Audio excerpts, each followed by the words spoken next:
हमारे महान पुरुष, जंगल जमीन के रक्षक, आदिवासी समाज के अस्तित्व को जिंदा रखने वाले महापुरुष ऐसे बिरसा मुंडा, टंट्याबिल जैसे महापुरुष एवं गुरु गोविंद जैसे आध्यात्मिक गुरु, इन सभी के चरणों में नमन वंदन। हमारे इस कार्यक्रम में अलीराजपुर से हमारे बीच में पटवारी साहब बड़े नितेश जी अलावा भी पहुंचे हैं और भी राजस्थान के जो हमारे वक्तागण हैं समाज जागृति कार्यक्रम में सम्मिलित होने आए हैं।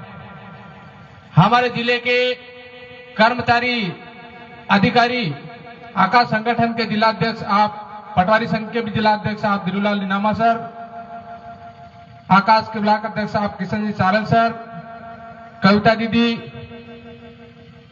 और जितने भी जनप्रतिनिधि और सामाजिक कार्यकर्ता हैं, आप सभी को हार्दिक जोहार, अभिनंदन। आज इस कार्यक्रम में हम लोग एकत्रित हुए हैं और इस कार्यक्रम में ये निर्णय लिया जाएगा कि समाज में जो कुरीतियां हैं उन कुरीतियों को किस तरीके से हमारा जो फिजूल खर्च हो रहा है उससे वंचित होना है और समाज मजबूती हो सके। मैं आपसे जितने भी गांव के, हर गांव के लगभग सरवन गांव, इस क्षेत्र के सरवन के हर पंचायत से एवं गांव से सभी समझदार लोग तो आए ही होंगे। अभी बरसात का समय था, जिस पीढ़ी को जो सीखना चाहिए वो पीढ़ी उस शिक्षा से भी दूर होती जा रही है। अभी बरसात का समय था, हर गांव के स्कूल की हालत ऐसी हो गई थी कि हर गांव में स्कूल गिर के बच्चे मरने की हालत हो गई थी। लगभग बोरदा में स्कूल गिर के, रात के समय में स्कूल गिरा, अन्यथा दिन में गिरता तो कितने बच्चों की मौत होती।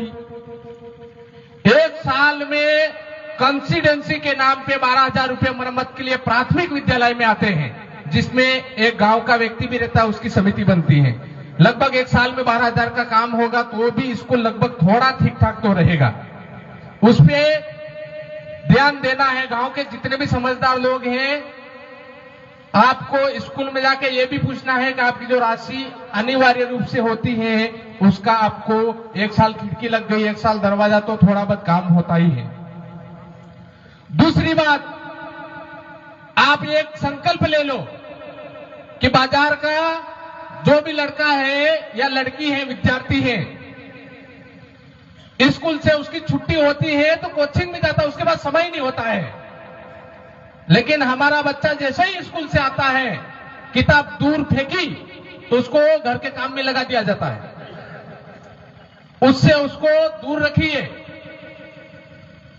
उसकी मानसिकता ऐसी बन जाती है कि मुझे यही काम करना है। उसको ऐसी शिक्षा ना दे आप।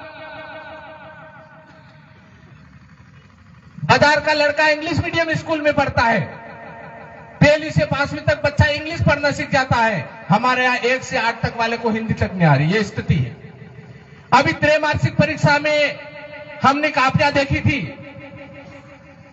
पेपर में त्रैमासिक परीक्षा लिखा हुआ है, ऐसा ही विद्यार्थी 8वीं पास लड़का 9वीं की त्रैमासिक परीक्षा में त्रैमासिक ऐसा लिखकर पूरा का पूरा पेपर उतार के आ गया।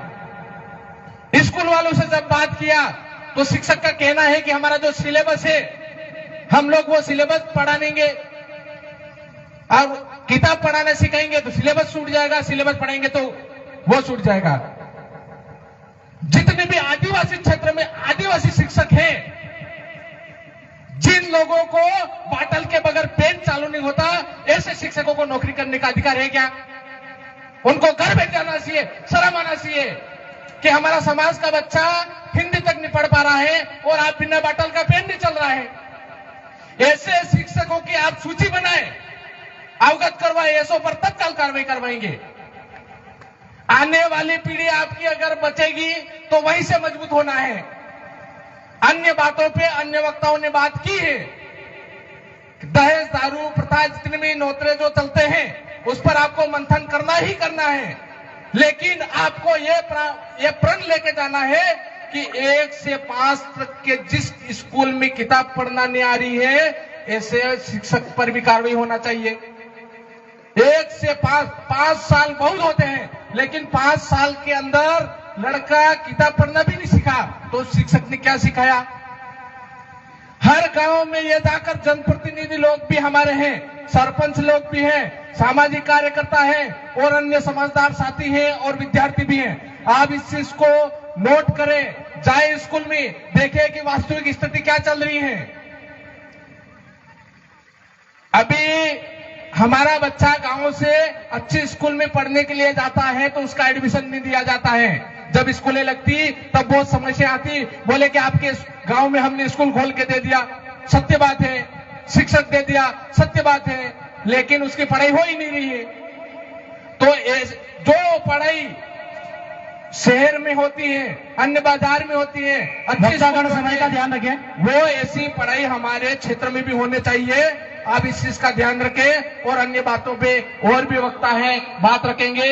मैं अपनी बात को यही विराम देता हूं। जोहर। बहुत बहुत धन्यवाद बड़े भैया। अगले वक्ता के रूप में आदरणीय बड़े भैया मुकेश जी माता जी से